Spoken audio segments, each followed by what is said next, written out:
Let's sit right down and talk it through.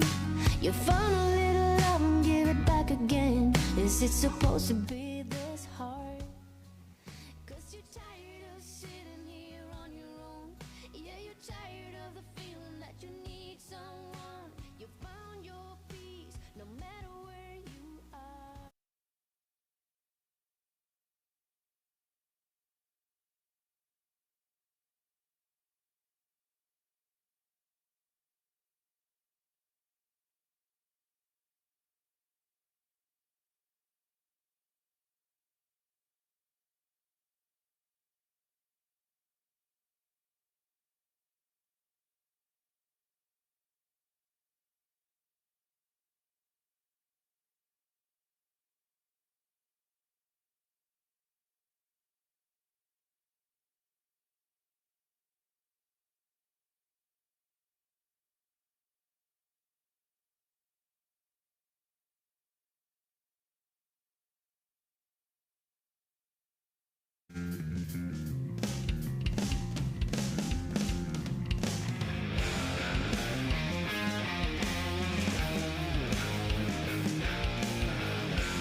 There we go. Now we see.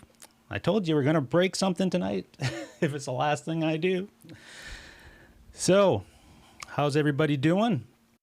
We're going to try to salvage Monday night's show because Monday night's show was a total train wreck with tech issues and all kinds of fun stuff. So, I have to test a lot of stuff. I've got to make this work or not. It's either I don't do it or I make it work.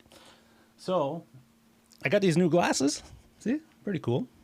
Got something in the mail today, and these were part of the package, so I figured, hey, I'm going to try these things on. Yeah, you guys should be getting audio now. I'm a little bit of a delay. So let me just check my stats here, make sure everything is running and operating, and we'll get going with the show. It looks like everything's working on that end, so man, I don't know. I don't get it. All right, cool. Let me know if there's any issues on your end, if there's any craziness going on YouTube. I can see the stream here and it looks okay, so we'll go with it. But I hope you guys like my glasses, but I don't know if I can wear these glasses all night because I'm having trouble seeing the chat, so I'll try. We got James Severin in the house. We got Zach Thong. How's it going, Zach? We got Ladybug. How's it going, Ladybug? Long time no see. Nice to see you. And don't mind me if I'm looking all over the place because I've got a bunch of stuff going on and I'm just trying to make sure that it all works. So bear with me. Hey, Dawn, 2 3/4 jams in the house. Terry Himes. Man, we got a good crowd tonight. We're going to have some fun, hopefully. If we're going to break something or we're going to have it go through the full hour and have a good show. Let's see. There we go. I got everything in there. Gary Tholander, how's it going, my friend? Janice Lala's in the house. Tone Boner, I'm sorry, I'm kind of squinting behind these glasses because I can't see shit. But I do like them. They look good. I wish I could actually see something through them, though. But oh well. Well, we'll change that. Let me go back to my my regular look. Whew, that's bright. That's a bright light when you got glasses on. There we go. You got any questions for me? You know what to do in the chat. Just tag me. I'll see it right away. and we should be good. Let me just check my mic levels. Everything is good there.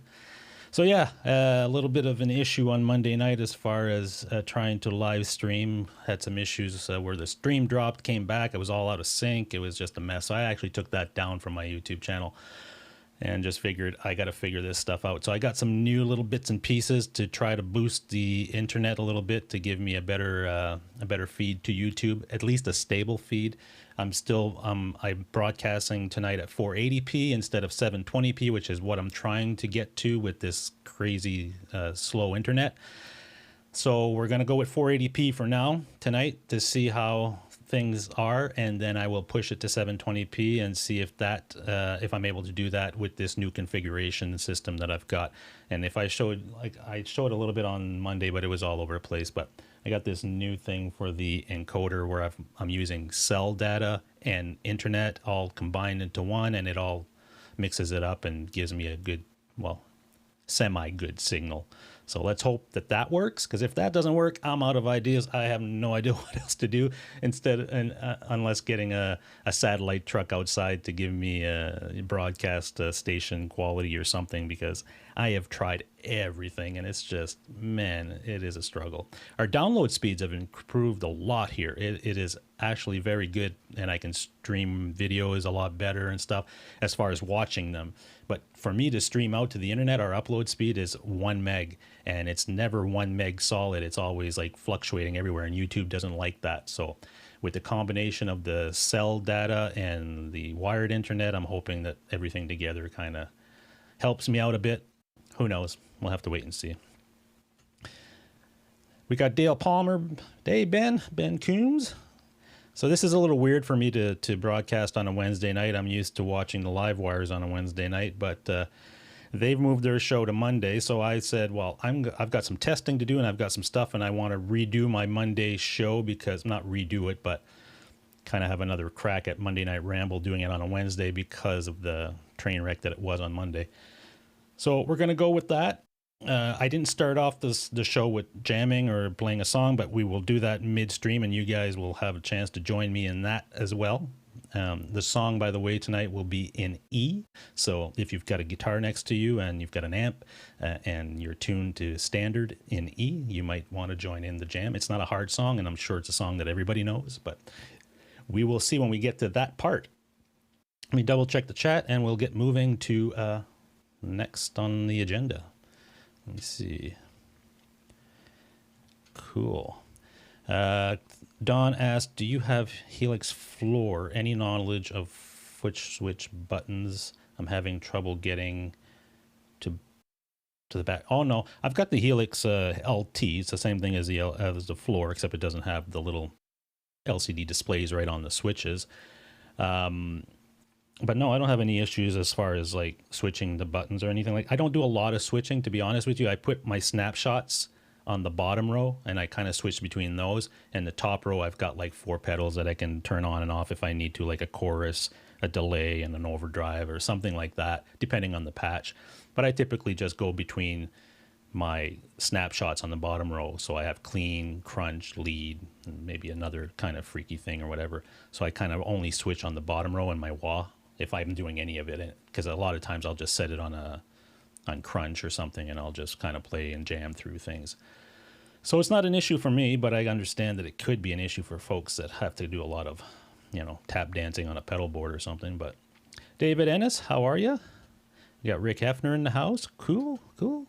Wait for a few people to come in, and we'll get a show on the road. Let me check my stream on this side. Everything looks good. It looks like we've got about 20 some people in here now, which is nice, because like I said, this wasn't a planned thing. I kind of decided to do it in this afternoon as I was doing some configuration. I said, well, I might as well go live tonight to actually put this thing to the test to see if it's going to work in a real life situation, which is what I did. So I just scheduled it after dinner and hope for the best. And I'm glad to see some people jumping in and to join me on this, what could be a good show or it could be a train wreck, but either way, you're going to be part of it. So let's do that.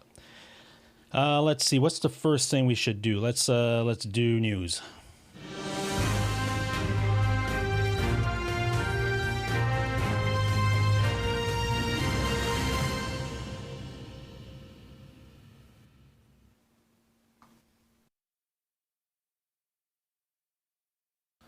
And there we are. We're in the news items.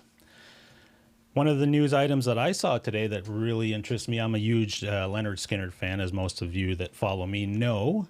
I speak a lot about Skinner, and I love playing their music and stuff. So let me just double check to make sure that I'm not losing any connection here before I carry on with the news, because that's typically what happens. Looks like we're still okay there.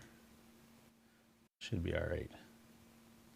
Yeah, so Skinner, movie coming out, I guess, on June 30th. It's a kind of a biopic, and it's all about the plane crash that the guys had back in, like, what year would that have been? 77. So I'm just watching my stream here before I carry on because it is kind of freaking out a little bit. So bear with me. Okay, it looks like it's going back up and down a little bit.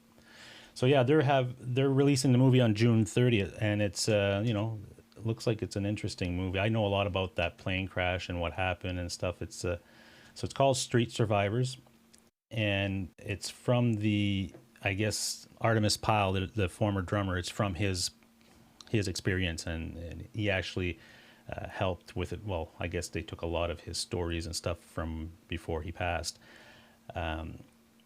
And I think they say that the guy that plays Artemis Pyle in this movie is actually the narrator as well. So should be an interesting movie. I'm looking forward to it. It's going to be coming out on, I guess, Blu-ray, and it's going to be basically you can stream it on demand and so forth. So June 30th, look for it. It's going to be pretty cool, I think. Street Survivors is quite the story.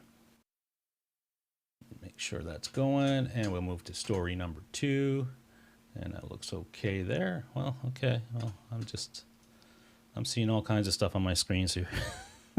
Edwin Crane in the house. There you go. The other story that I saw was this one. I don't follow Van Halen that much, and I've heard some stories about David Lee Roth and the producer of when they were signed, Ted Templeman, he wasn't sold on Dave's singing apparently, and I think he only did 2 shows, and that producer was already looking to replace him as a singer, and he actually had called Sammy Hagar back then to replace him. So that would have been in 77, again 77. So what sold him was when David Lee Roth sang the song "Ain't Talking About Love," apparently the producer was sold at that point and said, okay, I think he's a great fit for this band, and reversed his thought of replacing him, I suppose. So that was interesting that Sammy Hagar was in the discussion way back in 77, and he ended up being the singer for Van Halen after, when was it that he joined Van Halen? Would have been 86, 85 in that time, I guess, would have been. So he was on the radar long before then, apparently. The other news, Mr. Bryan Adams was in the news a few days ago, and this was an interesting one. He's getting a lot of blowback right now because of I guess he made some comments that didn't go over well with some folks. They call him a racist now and everything. And let me put up the actual comment that he made. There it is. So this is what he posted on his Twitter. So he said, "So many interesting people in downtown. I should go out more. Tonight was supposed to be the beginning of a tendency of gigs at the Royal Albert Hall, but thanks to some effing bat-eating, wet market animal-selling, virus-making, greedy bastards, the whole world is now on hold, not to mention the thousands that have suffered and died from this virus."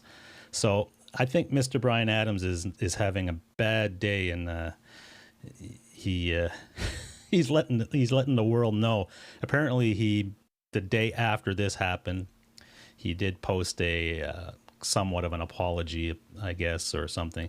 I mean, I get it. You're frustrated, but you you are a pretty big celebrity and a huge figure out there, you know you're going to be called on that stuff. I'm not sure it was the best move on his part, but you know, he's frustrated. So he made news this week, and I guess it's not for the better, I guess. I don't know how he's going to get out of that one. Yeah, it'll blow over after a while, like everything else, but it's one of those things. Got to be careful what you put out there on social media because it's everywhere. All right. So let me go to this here. As far as a guitar search, I've been looking again for a Strat, and I showed that on Monday. I don't know how much of that went through because we had problems with the stream and everything.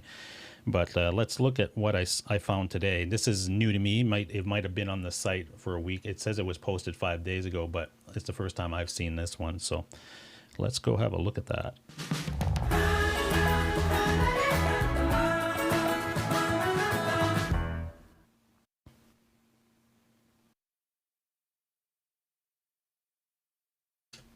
And we're looking at there we go. This is an R8, a 2014 model. Just came on the market today here in Toronto. Well, I mean, this is the first time I've seen it. It was on the market. I guess a guy posted it 5 days ago.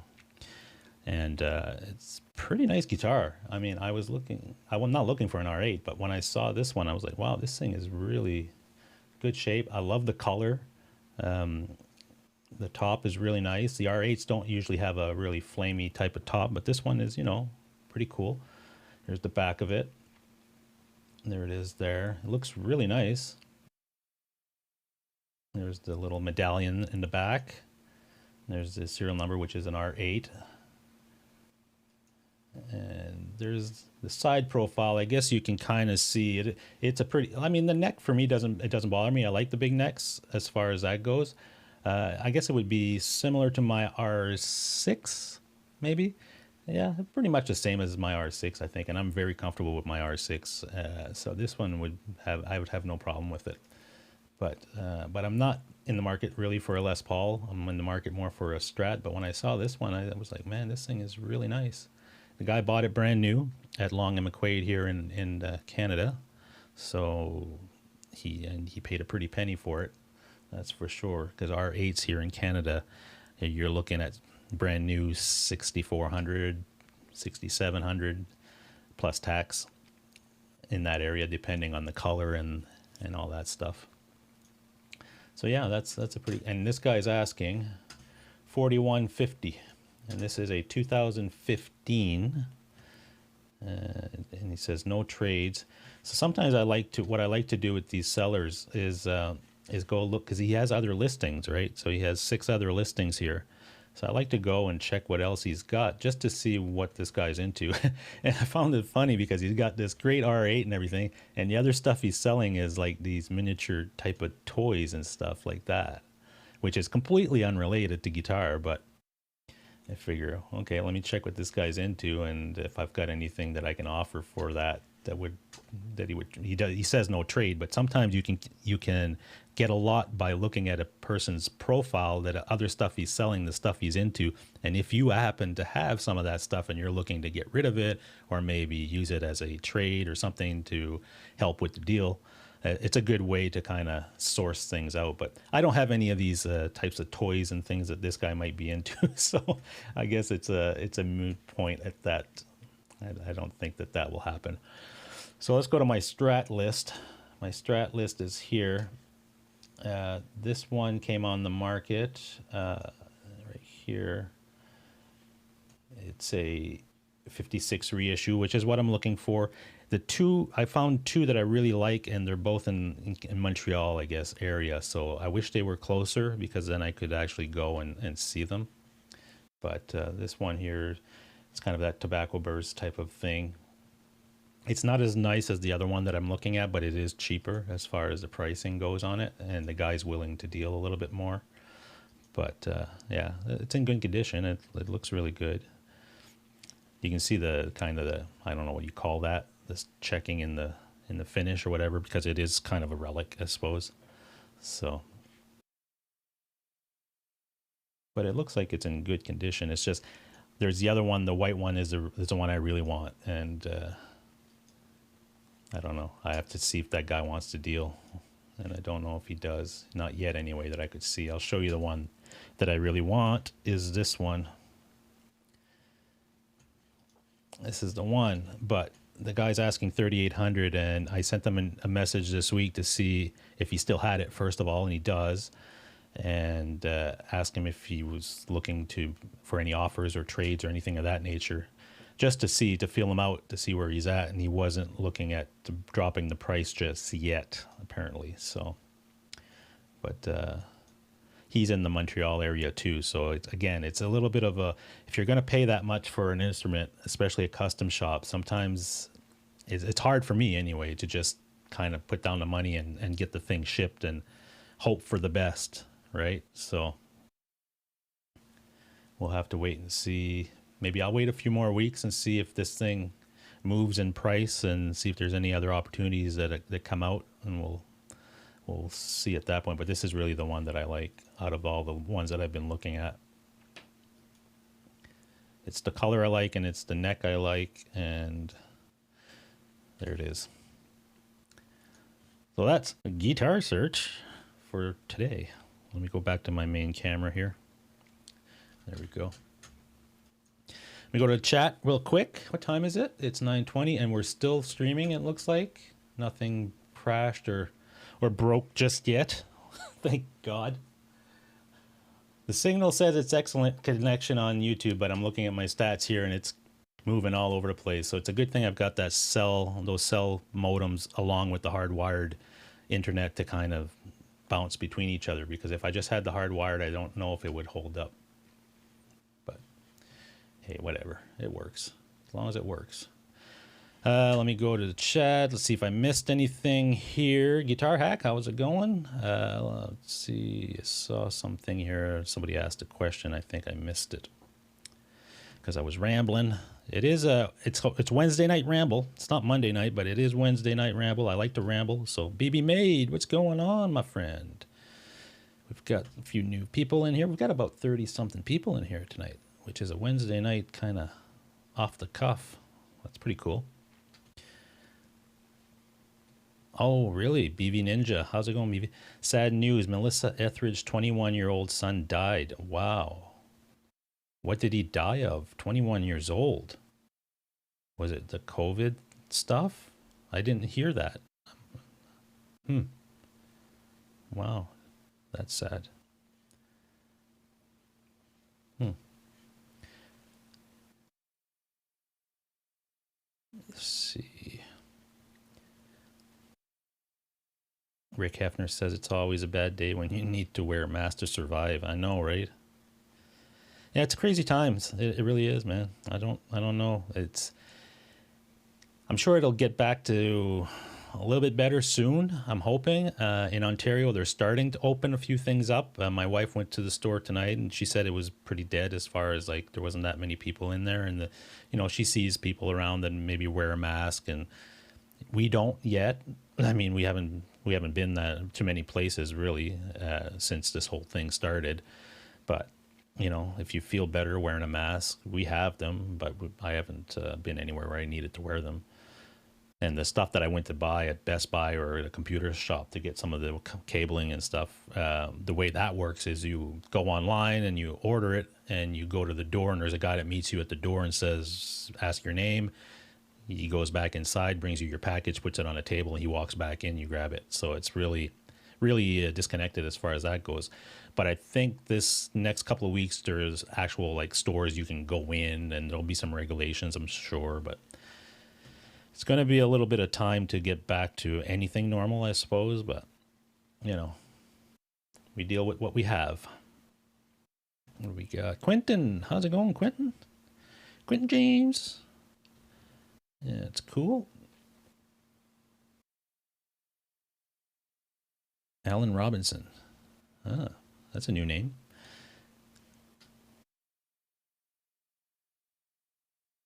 Cool. Rick Hefner says custom shop doesn't mean a lot when your Squire plays as well as your friend's USA custom strat. Listen, there's nothing wrong with that, man. If you've got a guitar, it doesn't matter what it is, and it plays amazing, and it suits you, and you're inspired to play it every time you walk in the room and you see it sitting there. That's all that matters. It doesn't have to be a custom shop, doesn't have to be some crazy expensive thing, anything like that. For me, the custom shop thing is just something that, I look at them or they inspire me to play. I love the feel of the necks, especially the Fenders where they sand all the back, like my Telly back there. And I'm kind of drawn to them. So I just, I kind of go for that style of guitar. Like my Les Pauls is the same thing. So, but I don't have 30 of them. I've got, right now I've got 5 guitars and a bass. So that's, not too bad. Stafford, how's it going? Stafford Music. Did you get your PRS yet, Stafford? I like teasing him with that.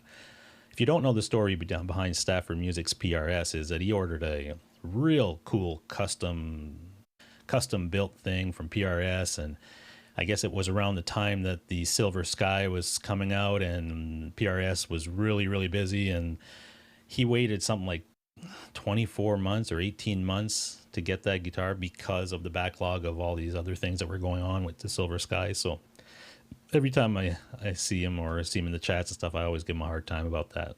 But it is a nice guitar. It definitely, I like to tease him about it, but it is a beautiful guitar for sure. No release on the cause for the, okay, so they haven't announced what the cause of death was for Melissa Etheridge's son. Still 21 years old. That's insane. Dan of New Jersey, what's going on? Nice to see you. Wisconsin opens up tomorrow, Stafford said. Yeah, I know a lot of places in the States are starting to open up. Cool. I know in New Brunswick, the province that I'm originally from, they haven't had any cases for the last, I think, 10 or 14 days, and they've started opening stuff up. And this, I think tomorrow they actually let malls open and stuff, so you can actually go into malls and things, which is so weird to say when you think about it. It's just we haven't been able to do any of those activities where we did them, we never even thought about it before. Now it's like, oh my God, we can go into a mall, or we can go into a store, or we can do, all these things we took for granted are now coming back. And we're like, wow, this is really cool. It's different, right? So, but the world we live in. Zach's playing some video games while watching. Awesome. I started playing a little bit more PlayStation now that I've got good download speed that I can actually play online, because I like playing games online with other folks and stuff. So I've got a couple of racing games that I like to do with.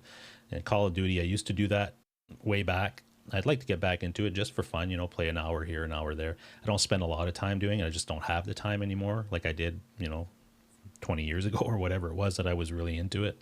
But there's still a lot of fun, and, I enjoy it. Peter to Bad, how's it going? Cool. James says you don't have to explain yourself, Ryan. Buy what you want, what you like. Oh, no, I don't. I'm not doing it to explain myself. I just like to let people know where my mindset is when I buy stuff.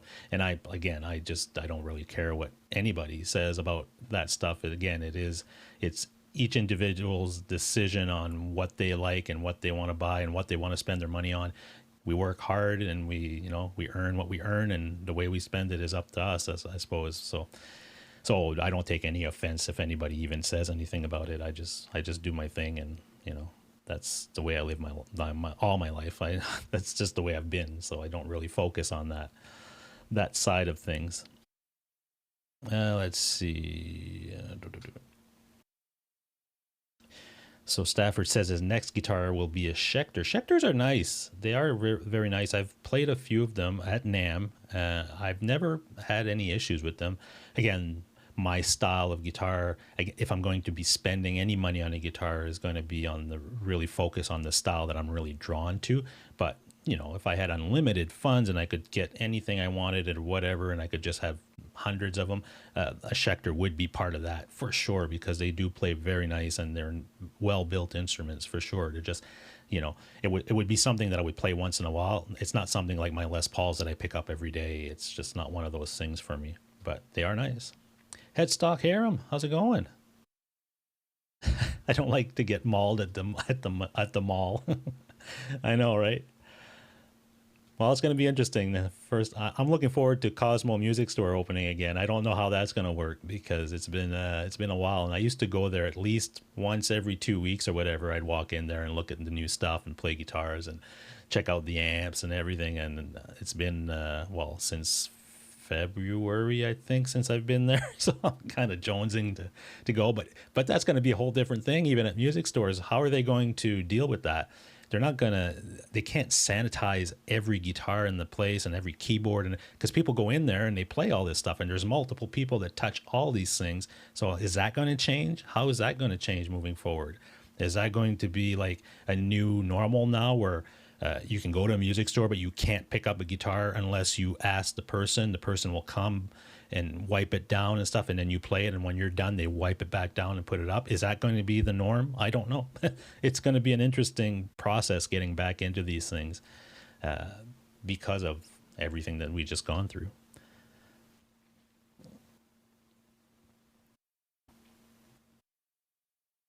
Rick says, my opinion comes from test the gear I can afford. Yeah, absolutely. You buy what you can afford, and you buy the thing that works the best for your situation. And don't let anybody say anything about it, whether it's a less expensive guitar, a more expensive, whatever it is, it's your thing. It doesn't matter what other people think about it. Let's see.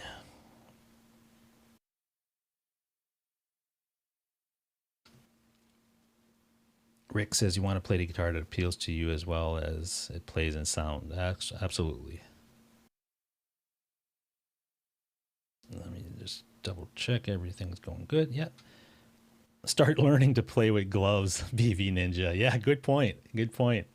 I don't know if I could. That would be kind of weird. I like to have, you like to feel that. But yeah, it's going to be interesting. Playing with rubber gloves. Yeah. Oh my God. I don't know. I hope we don't go to that level. But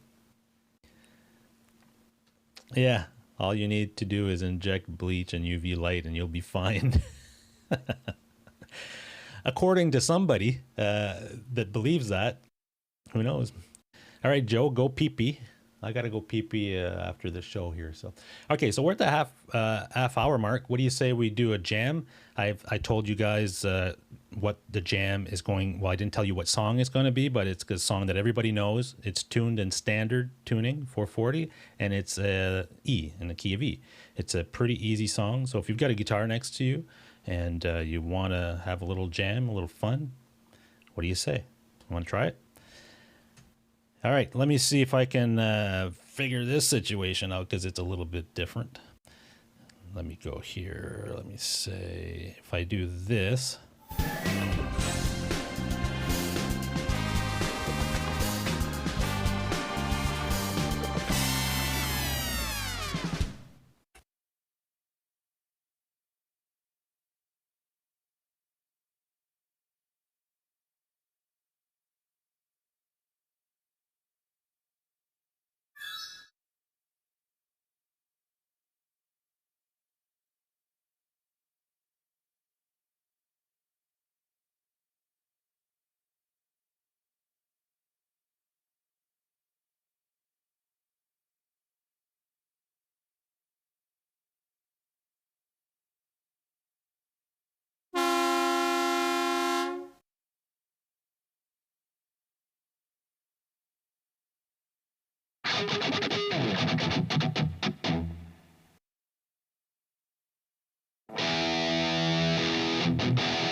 All right, there you go with that.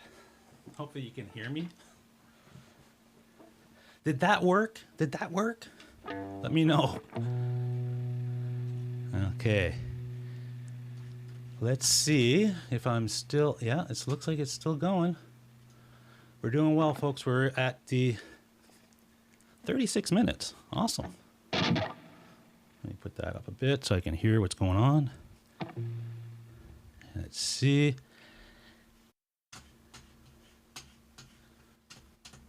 All right, go back. Let's see. Did everybody get a chance to jam with me here? I'm sure you guys know that song.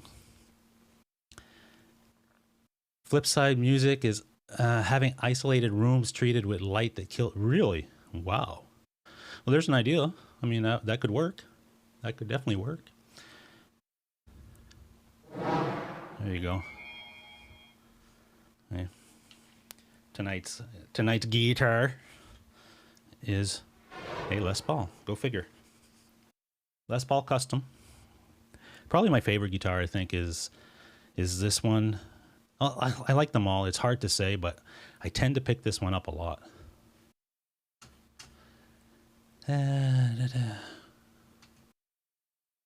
Pedal Peter DeBad says, "Who wants to socially distance from your guitar?"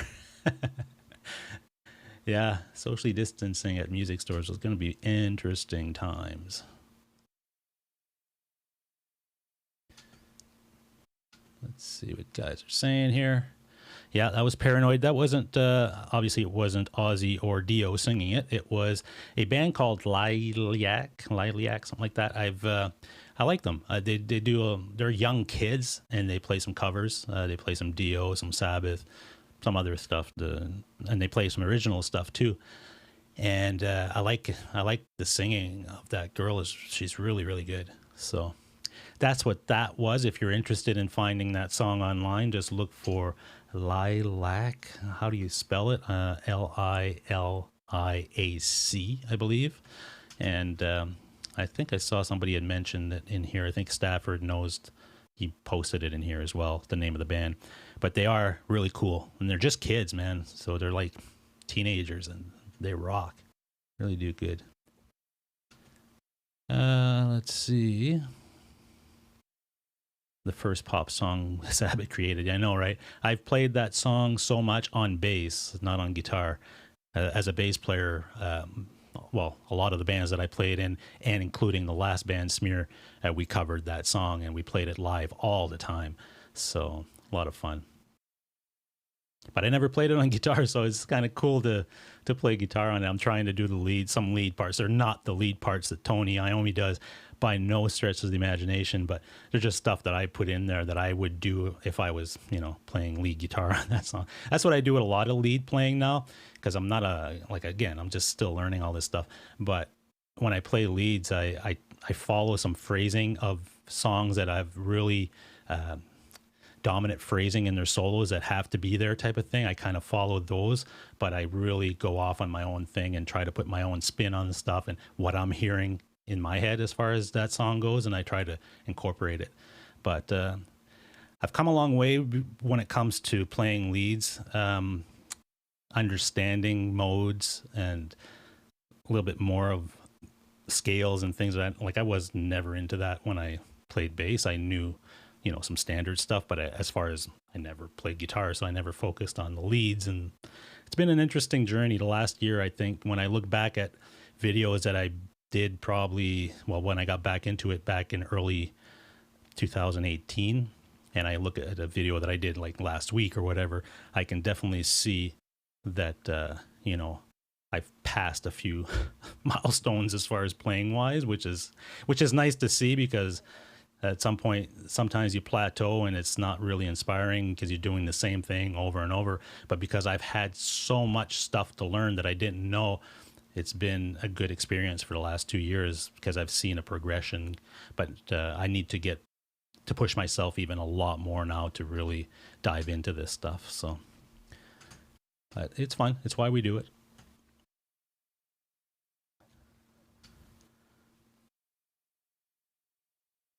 Squire, your tone sounded better than the playback. I'm not sure what that means.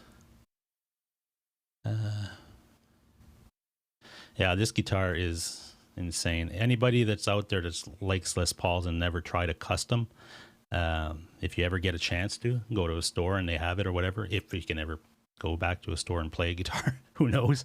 But definitely do it if you're into Les Pauls. This neck is not a big neck. Like I like bigger necks and stuff. I like R9s, R6s and stuff. That type of neck. But this is very much the smallest neck I have on a Les Paul. But it just is super comfortable. I don't know if the frets are a little lower than my other ones. It just feels really, really, really comfortable.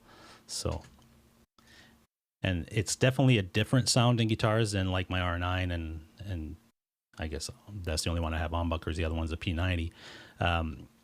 It is a different. It's like almost a hotter pickup. It's really suited for rock and metal and stuff of that nature. When I'm playing blues and different classic rock and stuff, I always pick up an R6 or the R9 to do that type of music. I just feel it's better suited for that. But anything heavy, I always pick this guitar up to do that.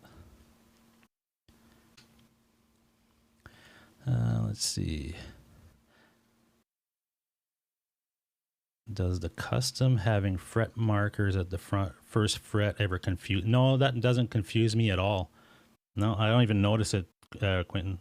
I know it's different because you don't typically see that on a Les Paul other than the customs. But no, it doesn't bother me at all. Not one bit. Music theory keeps it fresh and exciting. It does, and it's really cool. When I learned the modes, that was the biggest moment for me as far as getting into guitar. That really, because it took me a while to get my head around modes, and I tried a few times and I gave up on it. And then I went and did back to pentatonics and learned all my positions on that. And then I come back to modes and try again, and I'd watch a few more videos, and I never could get it to click. And then one day I was watching a video or a series, what was his name? Trev, I think his name. What the hell? I can't remember his name, but he's a popular YouTuber and he does a lot of guitar stuff. But the way he explained it, him and Steve Steins, the way they explained modes, for some reason on that day, something clicked, and then I got in the room here and I started to go around it, and then I understood what was actually happening when I was playing and why it sounded the way it did, and it was just an extension of the major scale. I was just starting in different places. And the other thing that really helped me with the scales and stuff was a lot of folks will play a two note, or like they'll play the major and right. I play when the guy taught me about the three note, right, that.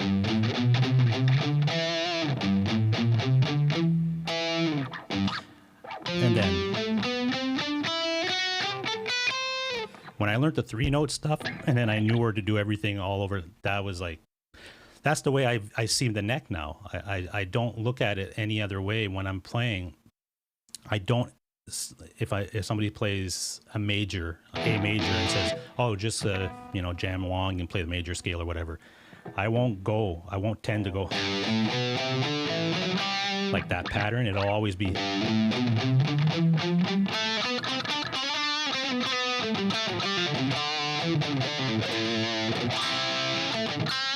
then I'll go into some pentatonic and all that stuff.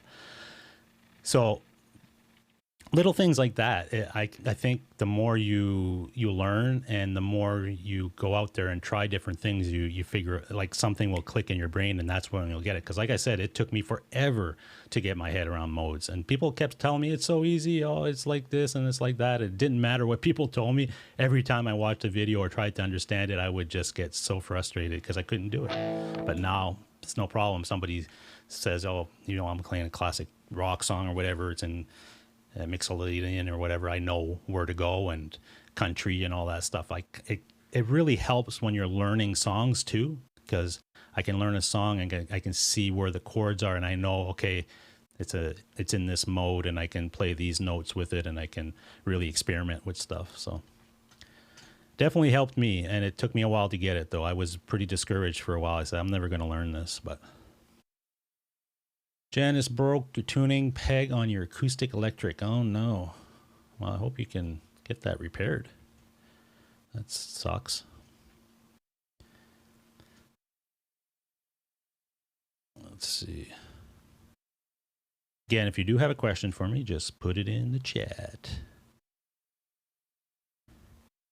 You played G major, yeah. G. Well, it's actually.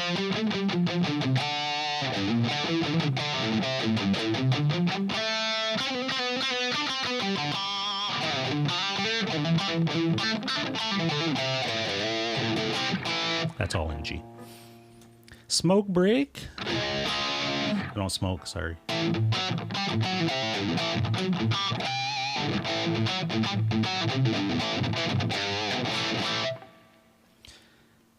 And I got some sound effects now. That seems to be working tonight. The other night when I was trying this stuff before the stream pretty much exploded, I wasn't able to make it work. But now we got...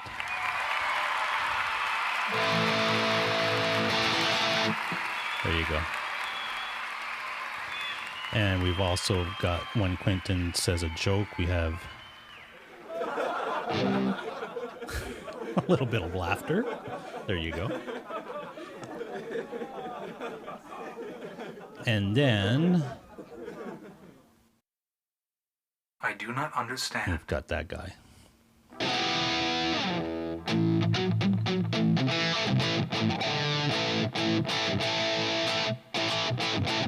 Yeah, these pickups are really, really hot as far as like...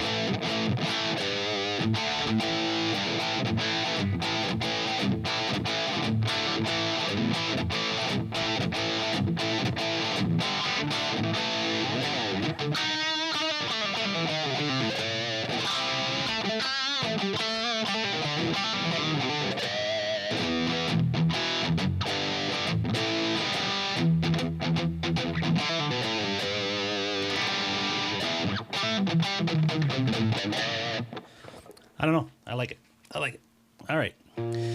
Back to the chat. Quentin's going to get his Scar guitar tomorrow. It was... Oh, good. He finally shipped it. Or I don't know if it was shipped or just stuck in wherever. But yeah, that's cool. That's cool. Looking forward to seeing that. Squire Telecaster says, I saw a deluxe reverb. It isn't... It's a... Basically... That amp is a tone master, they call it. It's basically a solid state kind of modeling amp, I would say. It copies the deluxe reverb, obviously. But man, it's not tubes. That's solid state again, but it sounds amazing. And the reason I bought that when I tried it, I wanted a really clean platform that I could go through the Helix and I would, be able to get a really good sound if I wanted that amp in the room tone.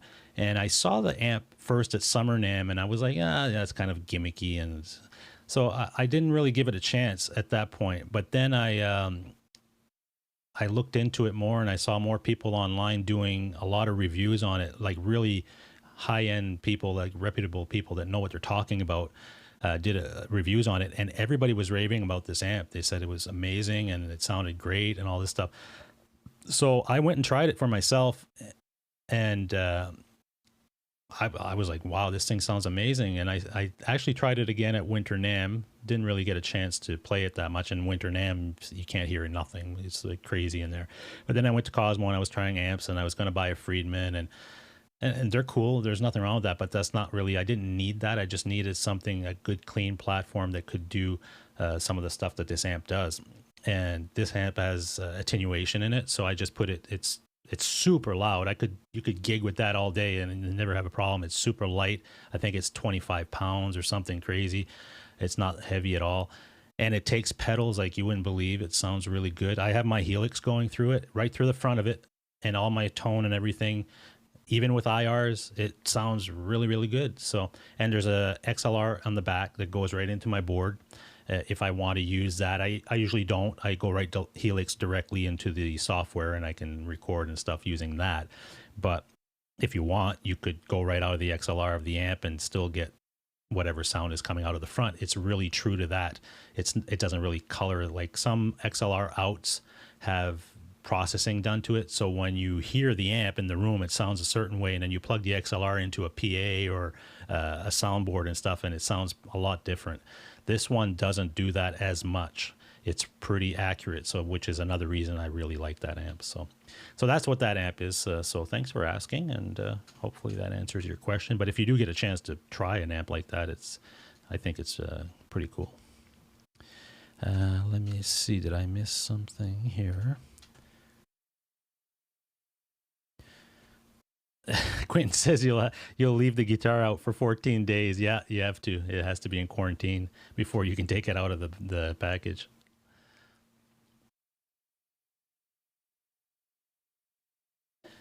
But yeah, I do play that amp. Again, it's mostly for having that amp in the room. Like, it's really cool when I'm jamming along with tracks, and I'll have, the track coming through my monitors here, and I can crank that. And the way that I'm playing now with my Helix is going into my interface, and it's all mixed together, and it sounds great. But sometimes you want that push of air in the room, and it's really cool. So I just turn that amp on, and it just rips. So, and the other reason I bought it was because I was supposed to be playing live this summer in June. End of June at a big festival on the East Coast. I was asked to come and play 4 songs because I'm from that area, and I've played with the band Smeer for many years and did the festivals down there. So they were looking to do some cool stuff, and there was a band there that asked me to come up and play 4 songs with them, a couple of covers and a couple of Smeer songs, the songs that I wrote. So I needed to have a setup that I could bring with me there, and the amp, that's what I was going to do. I was going to bring that amp, my Helix, and Les Paul, and that would be my live setup, and it would have been fine. So, but that's not happening because of the whole COVID thing. Everything got canceled. So, but they are booked for next year's festival, and they told me that they want to keep the same deal. They want me there. So I will be doing it at some point, I guess, if I'm still around. I guess you can't plan that far in the future when you're looking at this stuff, but that would be next summer. But if I get to play with another band or go jam or something, I would just bring that amp, and I could bring my Helix or just a pedal. I do have a cool pedal. Like, when I don't want to use my Helix, I just want to use guitar, pedal, and amp. I have one pedal that I have here that I really love. It's a JHS pedal, and it's I've shown this one before. Let's see if this thing does it. Come on, it's not focusing. Why is it not? It wants to focus on my eye. Come on.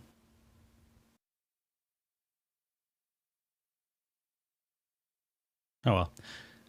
Hopefully you guys can see this. Right there. It's a JHS. I think they call this it's a Andy Timmons, I think, pedal. But it's really cool. When I just want to play with a pedal and an amp, I just plug that straight into that Fender, or the Tone Master, I should say, and it rocks. And that has built-in reverb and trem, and it's clean, is amazing. So they've done a really good job with that amp. So definitely check it out if you're looking. And it's not that expensive. I think I paid about $1,000 for it. $1,000 is a lot, but I mean, for the amp, it's really, I think it's worth it.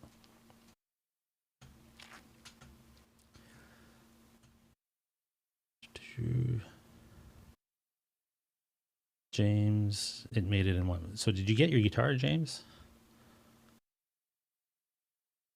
Finally brought my, oh, cool. You got to post a picture or a video or something, man. I didn't see it. I definitely want to see, anytime somebody gets a Les Paul, I want to see it.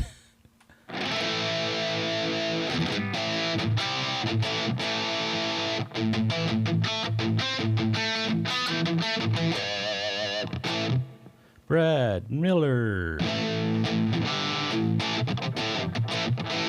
What did you break? Well, fortunately tonight we didn't break anything, and we're almost done. We're almost an hour in. We broke a lot of stuff on Monday, and it didn't work very well. So I said, I'm going to go back to the setup and build this back up and see if I can do this repeat of Monday's show, I guess. Do it tonight and see if we break something. We're going to push the limits. I've got all my setup running and everything seems to be going good. So knock on wood that it stays that way. If you want to see what it looks like in the back camera, you're going to see what's in front of me and my full streaming setup on the big screen where all my sources and video and everything comes in. I can show you that. There it is. So you can see me there. And it looks like I'm controlling a spaceship because there's tons of stuff. There's a little controller here. There's keyboards here. And there's a big screen up there. It's insane. It's insane. So I wanted to get all this stuff hooked up and working. The biggest problem with my whole setup, believe it or not, it's just the internet right now. If the internet was better, I think I could do a lot more cool stuff, at higher resolution. But I have to play with what I have right now. They've told us, like, I've upgraded the internet about 2-3 weeks ago to a different, with Bell. They finally gave us a different service up here where I am, and it's been a lot better for downloading, but uploading is not really changed. But they have told me that there's 5G coming soon here, which will drastically improve what I have at some point. But when, I don't know. I wish it was tomorrow, but I think it'll probably be another 6 months before we see any of that stuff. So when I can get my upload speed to, even if they gave me 5 meg upload, I could do what I want to do because it would be stable and it would be enough upload speed to basically stream at 720 without an issue. Even 1080p I could do probably, but currently with 1 meg and it's not stable, I have to use a data plan as well to combine both setups. That's the only way I can do it. So Gussie Wells, how's it going? Did you enjoy your Highway 89 summer? Well, I'm waiting for summer. Today was a nice day, but I was working all day, so I couldn't get out on the motorcycle. But this weekend, I plan to go out on Saturday. I think is the only day that they're looking to not have any rain. It looks like it's going to be about 17, 18 degrees. So Saturday looks like a good motorcycle day. I don't know. We'll have to wait and see. Friday looks like rain. Sunday looks like rain. Monday looks like rain. That can change. Let's hope it changes because last weekend we had snow, so it's insane. Guitar Man 45 Control Center. Yeah, it's insane what I'm looking at in front of me, and it's a lot to kind of keep track of because there's all kinds of little buttons, little switches, and all kinds of craziness happening here. There we go. You can do, and this little stream deck, I showed it on Monday. I'm going to do a little bit more of an in-depth with this unit because I think a lot of you folks in this chat that would love to have a little unit like this, and you can get them pretty cheap, and what they do is pretty amazing. I mean, you could do, if you're using OBS or other software like that, you can program all these buttons to switch your cameras and switch your scenes and bring on graphics and play songs if you want to. But it's really convenient. But it doesn't only work with streaming, it works with all your programs on your computer. So I do a lot of editing in Final Cut. I use Photoshop a lot. I can program all these buttons to do different things in those programs. So it's been a really cool little product. I had known about it for quite a while, but I never really investigated it in getting one. And then last week when I was setting all this stuff up, I had a need for these switches, and this device seemed to be the only thing on the market that could do what I wanted to do. So I went and got one, and I've been so impressed with it. It's a cool thing. It's taken me a little bit of time to kind of know where everything is because the more you use it, the better you get at it. But at first it's there's a lot of buttons in front of me. You can get different sizes of this Stream Deck as well. You can get like why don't I just show you that before we go, just really quick. So bear with me here.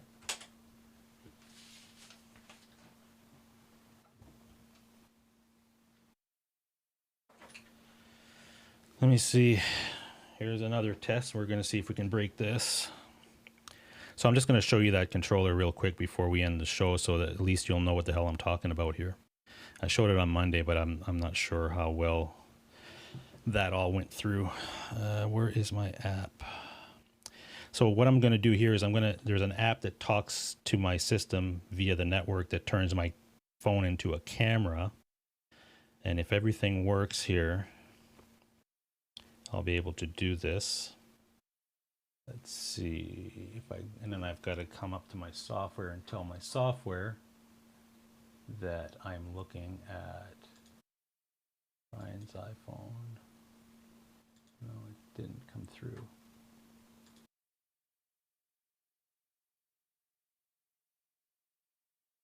Make sure I'm on the right network. Hold on.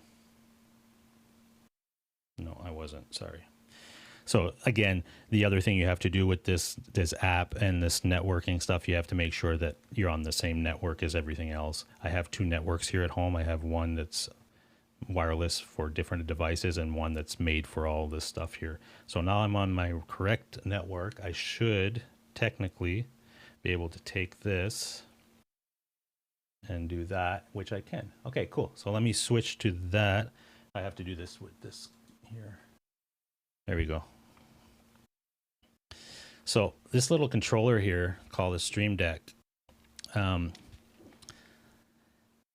have different sizes of it. This one is the extra large, they call it, so it has the most buttons on it. But you can get a small one that has only 10 buttons or whatever, and I think it's under $100, that one.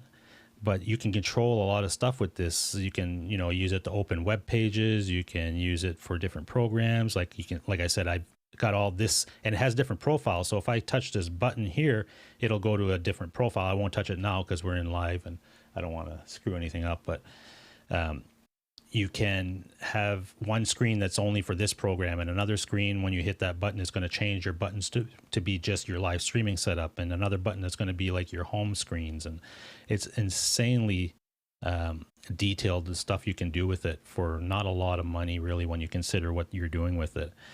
Like I can switch my cameras. I can go to my main camera here, or I can go to my screen share. I can, go to my back camera, all that stuff. Let me go back. I didn't program a button to go to the screen where my iPhone is. So I have to do that differently, but you get the idea. So yeah, if you are looking for something cool to add to your setup, if you're a live streamer or just into this type of stuff, check out Stream Deck. Just Google Stream Deck and you'll go to their website and you'll see the different models and the pricing and all that stuff. So it's pretty cool. And there you have it. Let me go back to my main camera. And there, let me shut this guy off. And I think we completed the test successfully. I'm going to check my bandwidth situation here to see where we're at. It looks like we're still going good. Good. I mean, I can see the waveform, the live stream going up and down, but at least it stayed stable. And the only reason it stayed stable is because I'm combining Wi-Fi, data, and a wired network. So 3 networks working all together to give me one connection, which isn't a fast connection, but at least it's a stable connection that YouTube will at least accept and like. So I guess with that said, I hope you guys had a fun night. It was a off the cuff type of live stream. Wasn't planned or anything, but thank you for jumping in. It really helps when people jump into your stream and can give you the feedback, and helps with testing a lot of this stuff, because I have to do this for work. And now specifically now that I'm working from home pretty much full time, I go into I'm going to the office tomorrow to do some maintenance on some of the systems and actually doing a live stream at noon there. I do it from that studio if I have to go in anyway. But any other live streaming I'm doing for work at the college is all done with this system. So I have to really push the limits of what I have to make it work, because I can't afford to do something for work and because our live streams at work get about 1,500 people live. And if that screws up, I'm in big trouble. So that's why I'm working very hard to try to get this thing stable and working. Gussie says you got to stop at... Yeah, I've been to Super Burger before. I don't eat that stuff anymore very, very much because I'm on keto. So, but if I went, I would just say, give me the burger and no bun, I guess. That would work. Let me double check the chat and then we will call it a night, folks. What do you think? Cool.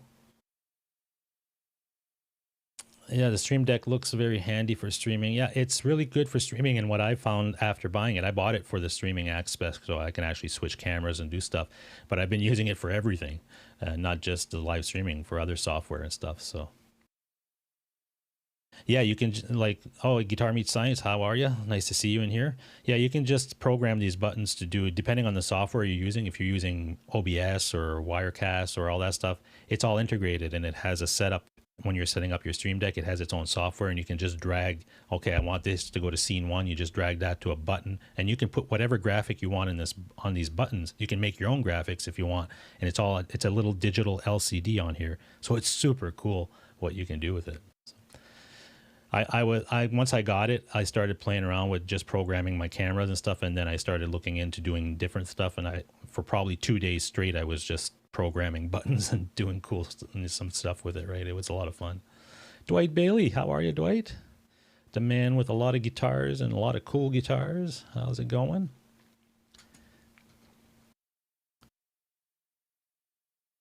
Cool.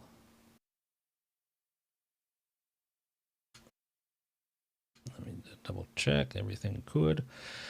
So I hope you have a great evening and a great weekend. It's a long weekend here in Ontario, Canada. I don't know what it is in the States, if it is or not, if it is.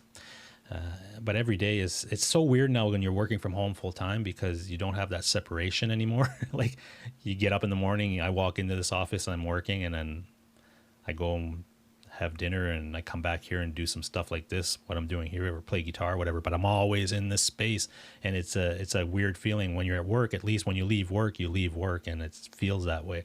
But don't get me wrong, I'm not complaining. I'd rather work from home than have to travel to work, and the commute for me is a killer. It's about an hour or more for me to go to work one way, and that's in good traffic. And like tomorrow when I go, it's going to be fine because everybody's working from home. But when it's a regular day and everybody's schools are open and everything, the traffic in Toronto is insane. So it's not fun. But I like working from home. And I think that's going to be the policy moving forward for a lot of companies. Even our company, they're looking at it and they're saying that moving forward, that they're going to probably do more work from home and less, less at the office, I guess. So, which is a good thing. I appreciate doing that much more. So we'll see what happens. We'll see what happens. All right, folks, have a great evening. I will see you Monday night at 7:00, Monday Night Ramble. Hopefully, now that, well, this worked. I mean, we're going to do some more testing and stuff. Hopefully that we don't run into more issues, but we'll keep plugging away, and I'll keep trying to produce some shows for you. I got to do some stuff for videos other than live streaming. I didn't produce any videos for a while because I've been so busy with work, but I'm going to start to do some stuff with that.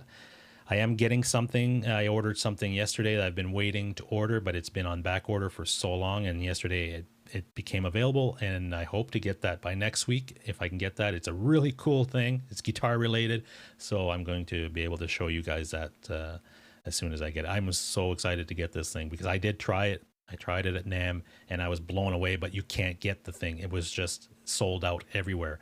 And I just got the alert yesterday that it was back in stock, and I pressed the buy button right away because I've been waiting for it for so long.